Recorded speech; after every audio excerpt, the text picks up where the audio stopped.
A Robbinsdale resident is spending some of her free time studying an unusual topic.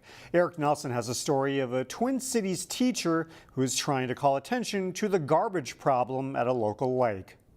That you could easily. Malia Jones likes to talk trash, but dislikes all the litter she sees at Lakeview Terrace Park in Robbinsdale. It's very disheartening, I guess.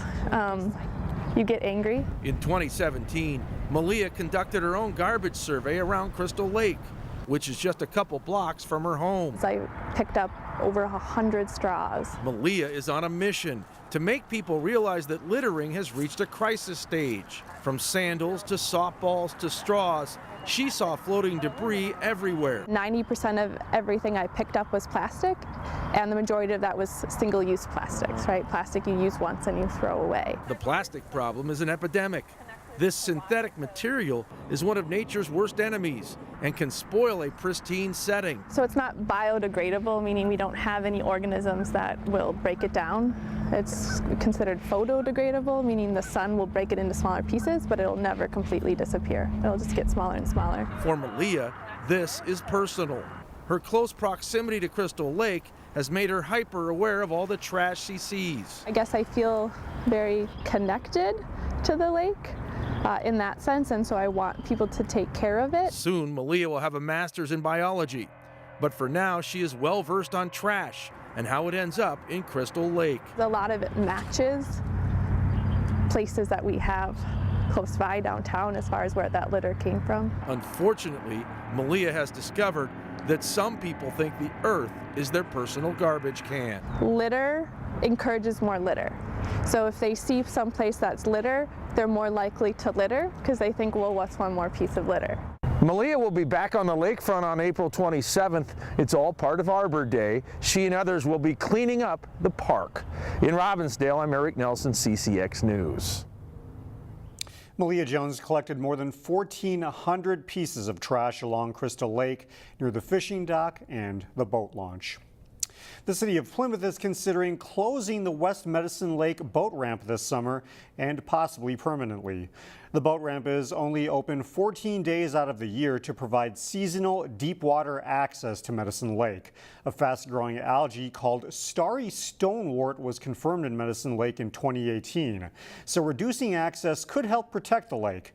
City officials say the Medicine Lake Homeowners Association requested closing the ramp permanently to stop the spread of invasive species. There is a ramp on the other side of the lake, which Three Rivers made improvements to. A renovation project at Robbinsdale United Church of Christ is almost complete. The $1 million makeover includes a new entryway, new doors, and new windows. Crews also installed a new heating and air conditioning system. Sunday service will also sound great. The 50-year-old organ was renovated, getting new parts. The church's pastor says the goal was to make the church more accessible and welcoming.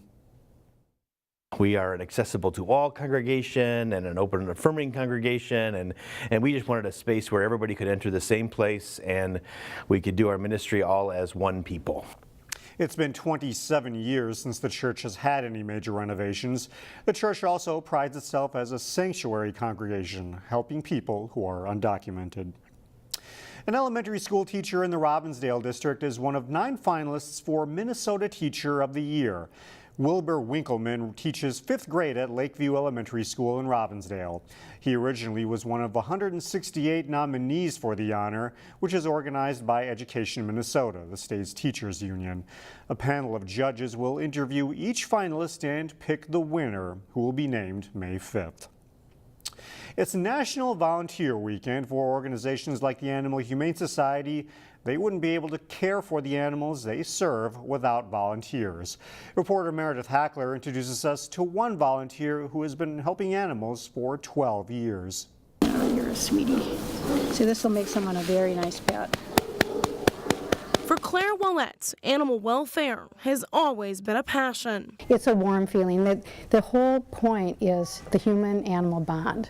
When you are a part of making that happen, there isn't a better feeling. Willette has been helping to establish those bonds for more than 12 years. Every animal you help is somehow going to be making a journey into someone's home, and that feels good. And so whether the one I work with today goes home today or tomorrow or next week, I still had a hand in that.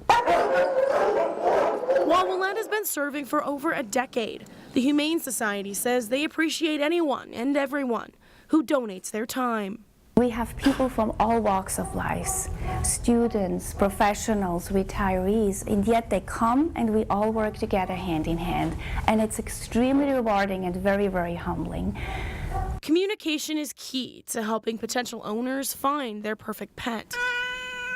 But the Humane Society opens their doors to anyone who cares for animals. Sometimes people come in, they just want to look, they just want to touch, they just want to hear a dog bark or a cat meow. That's okay. The fact that they're here and they care about these animals means the world. If they adopt, that's so much the better, but everyone's welcome. As for volunteers, they say helping animals find their forever homes is more rewarding than they could have ever imagined. It's not even something I can put my finger on or put words to. It's just a feeling, and it happens without my thinking about it, and I'll suddenly have that sense of peace and fulfillment. In Golden Valley, Meredith Hagler, CCX News. And you can see this story and all of the stories on our website, ccxmedia.org.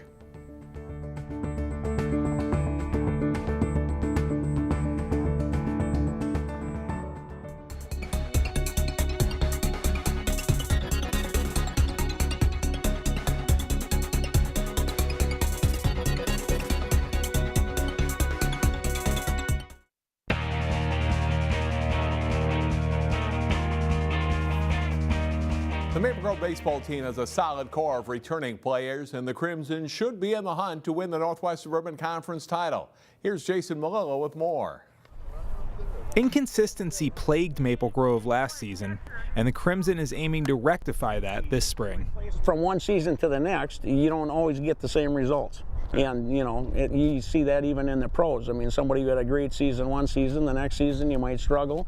That's kind of the nature of the game of baseball. And I think last year we were a little inconsistent up and down, and that was a factor. MG will have good players to build around. Junior Nate Ross moves from the outfield to shortstop. Senior catcher Bennett Lewis is back. And the Crimson will have a strong pitching staff, led by seniors Dylan Peck, Jeremy Click, and Frank Volkers. I think pitching is a huge part of the game for us, so having those returners, teaching the younger kids, and just leading us completely is going to be really beneficial for us in the future. Ideally, Grove will lean on its pitching and defense to contain opposing offenses. Then the Crimson will scratch across runs when they can. The type of player you have is going to dictate a little bit what you do offensively, but we kind of do the same thing every year. We're going to try to put the ball into play, have a bunt game, try to be aggressive on the base path, and those types of things I think over the years have helped us be successful.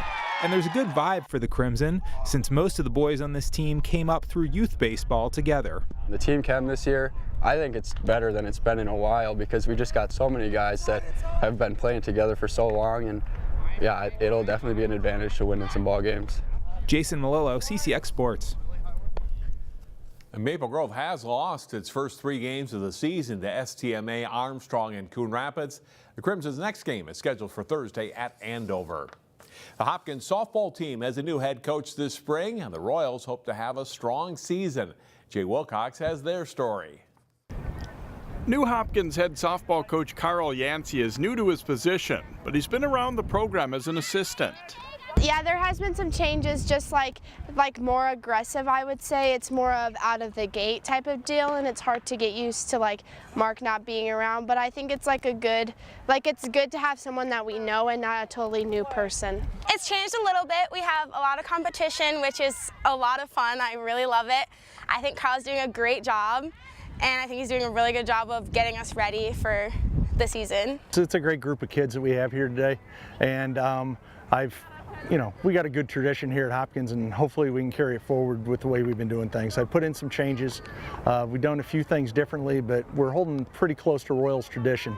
The Royals have some big shoes to fill as shortstop Natalie Den Hartog, who was one of the state's best players and is now starring for the Gophers, graduated.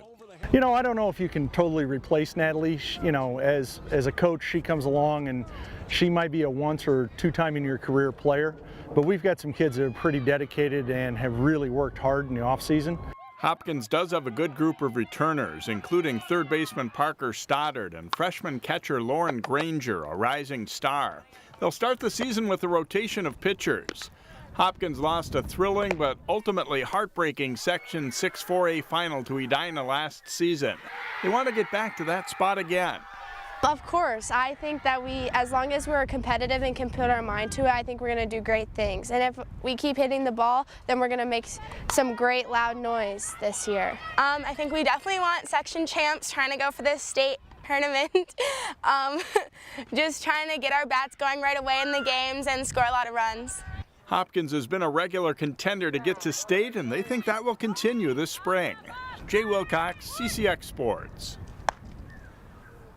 Hopkins beat Waconia 13-3 in their season opener earlier this week. They are scheduled to start Lake Conference play Monday at Minnetonka. That's all for sports. More news after this.